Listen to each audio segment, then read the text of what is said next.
नमस्कार मुलांनो, यापूर्वीच्या व्हिडिओमध्ये आपण त्रिकोणमितीचा परिचय ओळख करून घेतलेली आहे। आज या व्हिडिओमध्ये पुन्हा एकदा मागे झालेल्या भागाची उजळणी करू। यापूर्वी आपण त्रिकोणमिती म्हणजे काय बघितलेलं आहे। ही गणिताची अशी शाखा आहे ज्यामध्ये त्रिकोणाच्या बाजू आणि कोन यातील संबंधाचा अभ्यास केला जातो। त्रिकोणमिती ही काटकोन त्रिकोणाशी संबंधित आहे। काटकोन त्रिकोणाचे लघुकोन आणि त्याच्या बाजू याच्याशी संबंधित ही त्रिकोणमिती आहे। या ठिकाणी आपण काटकोन त्रिकोणाच्या बाबतीत आपल्याला माहित असलेली माहिती, गुणधर्म याचा पण आपण अभ्यास केलो। काटकोन त्रिकोणामध्ये एक कोन काटकोन असतो। उरलेले दोन कोन आहेत, हे दोन कोन लघुकोन असतात। त्यांची बेरीज 90 अंश असते, जिथे एकमेकाचे कोटी कोन असतात। काटकोनासमोरील बाजूला आपण कर्ण म्हणतो। हा कर्ण। त्यानंतर पायथागोरस प्रमेयानुसार कर्णाचा वर्ग हा इतर दोन बाजूंच्या वर्गांच्या बेरजे एवढा असतो। आणखीन एक गोष्ट बघितली की काटकोन करणाऱ्या शिरोबिंदूतून जर कर्णावर लंब काढला तर आपणाला 4 विधानं लिहिता येतात। ही माहिती आपण यापूर्वीच्या व्हिडिओमध्ये बघितलेली आहे।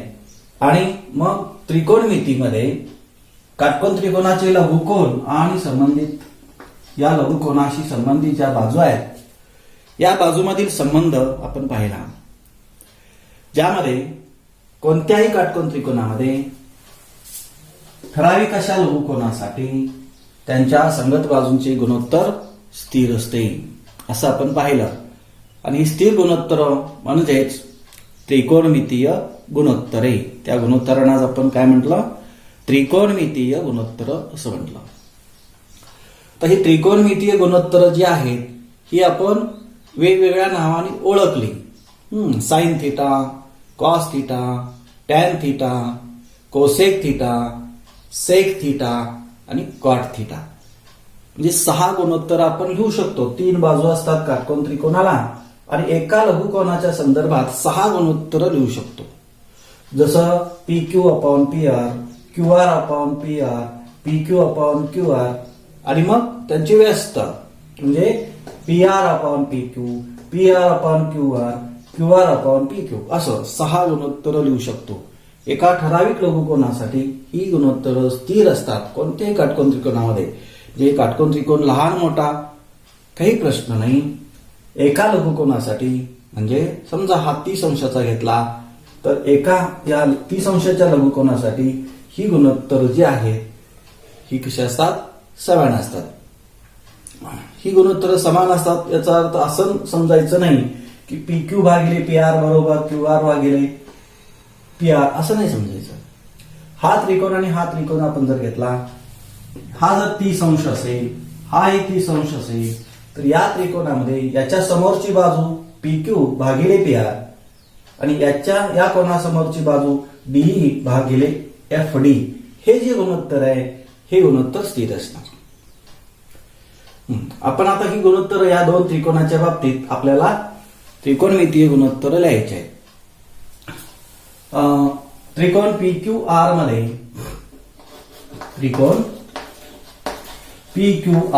मध्ये या कोणासाठी R कोणासाठी त्रिकोणमितीय गुणोत्तर लिहायचे आहेत। कशी लिहायची आपण बघितलेलं आहे। या कोणाच्या संदर्भात या बाजूने आपण नावं दिलेली आहेत। ही बाजू कशी आहे? PR, PQ बाजू ही विरुद्ध बाजू आहे। कोणती आहे? विरुद्ध बाजू आहे।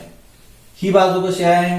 ही लगतची आहे, संलग्न आहे आणि हा कर्ण आहे, बरोबर। म्हणून आपण sine theta, cos theta, tan theta कसं लिहायचं ठरवलं? साइन थिटा, कॉस थिटा आणि टॅन थिटा ही 3 गुणोत्तर लिहिण्यासाठी विक क वी स हा शब्द लक्षात ठेवायला सांगितला. म्हणून एक कसं लिहिणार साइन थीटा. थीटा इथं म्हणजे आर म्हणूया आपण. साइन आर बरोबर आर शी संबंधित आपण लिहिणार आहोत. वी क वी म्हणजे विरुद्ध बाजू पी क्यू. क म्हणजे कर्ण पी आर. त्याच्यानंतर कॉस थिटा. कॉस थिटा कसं लिहिणार स क म्हणजे संलग्न बाजू क्यू आर भागिले कर्ण स क. टॅन थिटा कसं लिहिता येईल वी स. टॅन थिटा तिथे आर आपण घेतले म्हणून आर लिहायचा आर. टॅन आर बरोबर वी स. वी म्हणजे विरुद्ध बाजू पी क्यू भागिले संलग्न बाजू क्यू आर. कोणत्याही काटकोन त्रिकोणाच्या एका लघुकोनाच्या संदर्भात आपल्याला ही गुणोत्तर लिहिता आली पाहिजेत. तर दुसरं एक झाला. आता दुसरं आपण कोसेक थिटा. त्यानंतर सेक थिटा आणि कॉट थिटा. हे कसं लिहायचं ठरवलं किंवा कसं लक्षात ठेवायचं ठरवलं याच्या उलट आहे. विकच कवी सकच कस आणि विसच सवी असं लक्षात ठेवायचं. कवी कस सवी कवी कस सवी विकस कवी स. या पद्धतीनं आपण काय करायचं आहे त्रिकोणमितीय गुणोत्तरे लिहायचं लक्षात ठेवायचं आहे. म्हणून आता याप्रमाणे कोसेक थिटा लिहायचं आहे. कसं लिहिणार कवी क कर्ण पी आर विरुद्ध बाजू कोणती आहे पी क्यू. पी आर भागिले P Q. Sec theta. Sec theta कसं कस कस कर्ण भागिले संलग्न बाजू पी आर भागिले क्यू आर. थिटाने आपण इथं आर लिहायचे आर. आर कोणाशी आपण लिहितोय आर कोणाची गुणोत्तर लिहितोय. आणि कॉट थिटा म्हणजे कॉट आर म्हणजे सवी संलग्न बाजू क्यू आर भागिले पी क्यू. याच्यासाठी आपण असं लिहिला बरोबर. तर या त्रिकोणाच्या बाबतीत आपल्याला लिहिता येतील का बघा. त्रिकोण डीईएफ मध्ये हा कोण थीटा आहे असं समजा. हा कोण थीटा आहे. मग हा थीटा असेल तर या कोणाला अनुसरून याच्या संदर्भात या लघुकोनाच्या संदर्भात विरुद्ध बाजू कोणती. पहिला कर्ण निश्चित करा. कर्ण कोणता हा काटकोन आहे. याच्या समोरची बाजू कर्ण हा कर्ण आहे. विरुद्ध बाजू कोणती याच्या विरुद्ध ही बाजू आहे. ही विरुद्ध बाजू झाली. आणि लगतची बाजू कोणती ही संलग्न ही बाजू झाली संलग्न. या कृतीमध्ये म्हणजे त्रिकोण पी क्यू आर मध्ये पी क्यू आर नव्हे कोणता डीईएफ मध्ये डीईएफ मध्ये कसं लिहिता येईल साइन थिटा बरोबर. सांगा कोण सांगता कसं लिहायचं साइन थिटा. साइन थिटा वी क विरुद्ध बाजू भागिले कर्ण. विरुद्ध बाजू डीई आहे. डीई भागिले कर्ण डीएफ आहे. कॉस थिटा स क संलग्न बाजू ईएफ भागिले डीएफ. टॅन थिटा वीस डी भागिले डीई भागिले एफ ई किंवा ईएफ. आणि कोसेक थिटा कवी याच्या विरुद्ध डीएफ भागिले डीई सेक थिटा याच्या विरुद्ध सक कस कस कस डीएफ भागिले एफ आणि cot theta cot theta cot theta सवी सवी एफ भागिले डीई ही गुणोत्तर या दिलेल्या काटकोन त्रिकोणाच्या बाबतीत दिलेल्या लघुकोनाच्या संदर्भात आपल्याला ही गुणोत्तर लिहिता आली पाहिजेत, ओळखता आली पाहिजेत. कसं लक्षात ठेवायचं सांगितलं? साइन कॉस टॅन ही मुख्य मूलभूत अशी त्रिकोणमितीय गुणोत्तर आहे.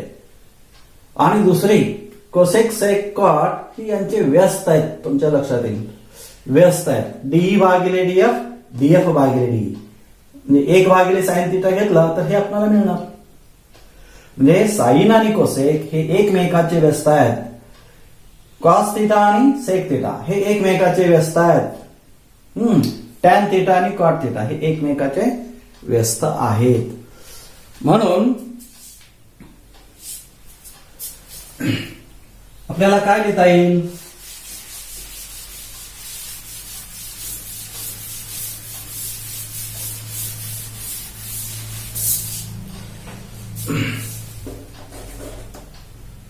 व्यस्त गुणोत्तरे व्यस्त त्रिकोणमितीय गुणोत्तरे.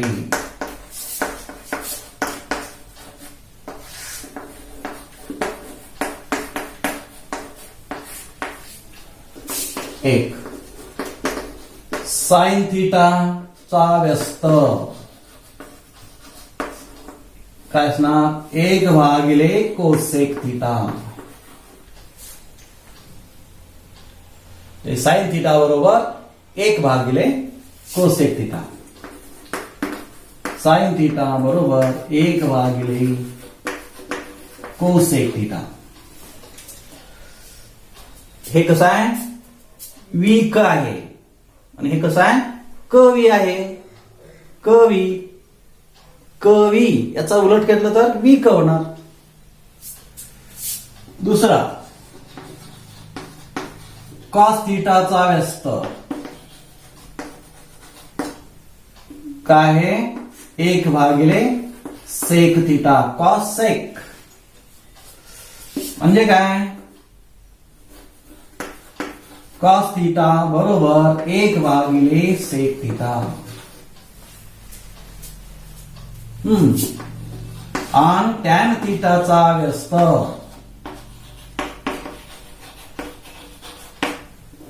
1 भागिले कॉट थिटा म्हणजे काय? टॅन थिटा बरोबर 1 भागिले कॉट थिटा. बरोबर हे व्यस्त झाले. साइन थिटाचा व्यास 1 भागिले cos theta cosec theta. Cosec थिटाचा व्यास 1 भागिले साइन थिटा. उलट कोसेकचा व्यास एकमेकाचे व्यस्त आहेत. साइन थिटा कोसेक थिटा एकमेकाचे व्यस्त आहेत. कॉस थिटाचा व्यास 1 भागिले सेक थिटा. सेक थिटाचा व्यास 1 भागिले कॉस थिटा. टॅन थिटाचा व्यास 1 भागिले कॉट थिटा. कॉट थिटाचा व्यास 1 भागिले टॅन थिटा. आता यावरून ही तर तुम्ही लक्षात ठेवायची. यावरून काय लिहिता येतं? साइन थिटा कॉसेक थिटाचं पक्षांतर इकडे करा. यावरून साइन थिटा कोसेक थिटाचा जर पक्षांतर इकडे केला तर गुणाकार होणार. गुणिले कोसेक थिटा बरोबर 1. सेक थिटाचं पक्षांतर इकडे करा. कॉस थिटा गुणिले सेक थिटा बरोबर 1. आणि तिसऱ्या विधानावरून काय लिहिता येतं? टॅन थिटा गुणिले कॉट थिटा बरोबर 1. हे सुद्धा आपल्याला पाठ पाहिजे. समजून घेऊन पाठ करायला पाहिजे. साइन थिटा कोसेक थिटा त्यांचा गुणाकार नेहमी 1 येतो. कारण कोसेक थिटा म्हणजे 1 भागिले sign theta. Sine theta cancel. हे व्यस्त आहेत, गुणाकार व्यस्त आहेत एकमेकाचे. याचा अर्थ त्या दोन्हींचा गुणाकार काय असतो? 1 येतो, 1.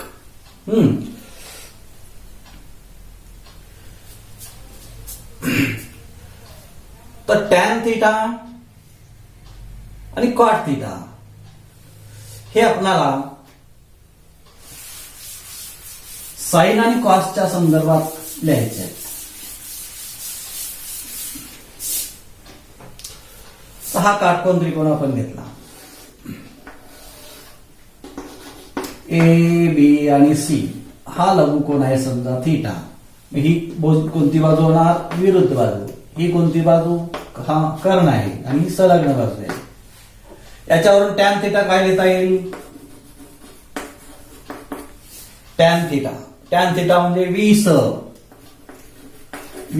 लिहायची गरज नाही, मनामध्ये म्हणायचं. आपण खरं लिहू आपण. ए बी भागिले ए सी, ए बी भागिले ए सी, बरोबर. तर टॅन थिटा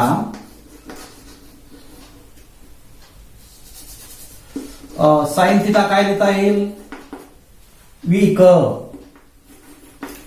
ए बी भागिले बी सी. कॉस थिटा काय लिहिता येईल? सक ए सी भागिले बी सी. तर इथे विद्यार्थी टॅन थिटा बरोबर ए बी भागिले ए सी. याला जर आपण अंशाला आणि छेदाला बीसी न भागलं, बीसी न भागलं,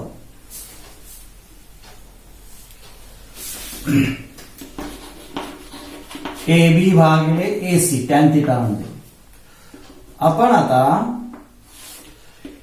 अंशाला आणि छेदाला कर्णाने भागायचं, बीसी न भागायचं आहे. ए सी भागिले बीसी अंशाला आणि छेदाला बीसी न एकाच पदानं भागलं. मग काय रूपांतर झालं बघा. ए बी भागिले बीसी म्हणजे काय येतं? Sine theta. आणि एसी भागिले बीसी काय येतं? Cos theta. म्हणजे टॅन थिटा बरोबर साइन थिटा भागिले cos theta. Tan theta sine cos, sine theta cos theta आणि टॅन थिटा यातला संबंध जो आहे हा कसा आहे? हा लक्षात ठेवायचा. टॅन थिटा बरोबर साइन थिटा भागिले कॉस थिटा. मग टॅन थिटा म्हणजे टॅन थिटाचा व्यस्त काय आहे? कॉट थिटा आहे. टॅन थिटा म्हणजे 1 भागिले कॉट थिटा.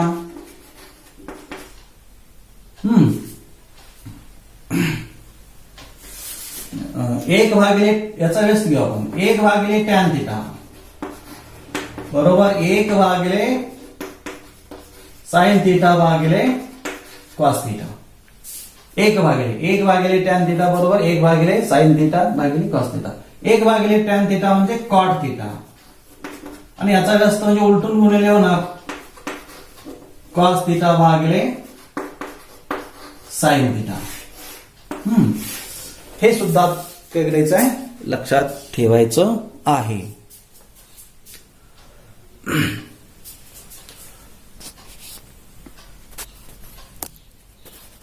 टॅन थिटा बरोबर साइन थिटा भागिले कॉस थिटा आणि कॉट थिटा बरोबर कॉस थिटा भागिले साइन थिटा. टॅन थिटा बरोबर साइन थिटा भागिले कॉस थिटा. कसं मिळालं? याच्यावर मिळालं. म्हणजे टॅन थिटाची किंमत, टॅन थिटा आपण त्याचं गुणोत्तर लिहिलं आणि मग अंशाला आणि छेदाला कर्ण या पदानं भागलं. मग एबी भागिले बीसी म्हणजे साइन थिटा, एसी भागिले बीसी म्हणजे कॉस थिटा. याचा अर्थ टॅन थिटा बरोबर साइन थिटा भागिले कॉस थिटा. दोन्ही बाजूचे व्यस्त घेतले. 1 भागिले टॅन थिटा बरोबर 1 भागिले साइन थिटा भागिले कॉस थिटा. 1 भागिले टॅन थिटा म्हणजे कॉट थिटा, बरोबर का? कॉट थिटा म्हणजे मग याचं गुणाकार उलटून गुणिले केलं. 1 भागिले साइन थिटा भागिले कॉस थिटा म्हणजे कॉस थिटा भागिले साइन थिटा. अशा रीतीने तुम्ही काय करायचं आहे? साइन थिटा त्रिकोणमितीय गुणोत्तर आहे आणि त्यांच्यामधील संबंध जे आहेत हे संबंध लक्षात ठेवायचे आहेत. कोणकोणते संबंध बघितले आपण? एक, साइन थिटा बरोबर 1/कोसेक थिटा. कॉस थिटा बरोबर 1/सेक थिटा. टॅन थिटा बरोबर 1/कॉट थिटा. याच्यावरून दुसरं काय बघितलं? साइन थिटा गुणिले कोसेक थिटा बरोबर 1. कॉस थिटा गुणिले सेक थिटा बरोबर 1. टॅन थिटा गुणिले कॉट थिटा बरोबर 1. आणखीन काय बघितलं? टॅन थिटा बरोबर साइन थिटा भागिले कॉस थिटा. कॉट थिटा बरोबर कॉस थिटा भागिले साइन थिटा. आणखीन काय बघितलं आता आपण? दिलेल्या काटकोन त्रिकोणाच्या बाबतीत दिलेल्या लघुकोनाच्या संदर्भात sine theta, cos theta, tan theta ही जी त्रिकोणमितीय गुणोत्तरे आहेत ही कशी लिहायची ते पण आपण पाहिलं. हे सगळे जे संबंध आहेत त्रिकोणमितीय गुणोत्तरामधील संबंध, हे संबंध चांगले आपल्या लक्षात पाहिजेत, तरच याच्यावर आधारित जी उदाहरणे आहेत ती आपल्याला सोडवता येतात. हा भाग चांगला समजून घ्या, लक्षात ठेवा. धन्यवाद.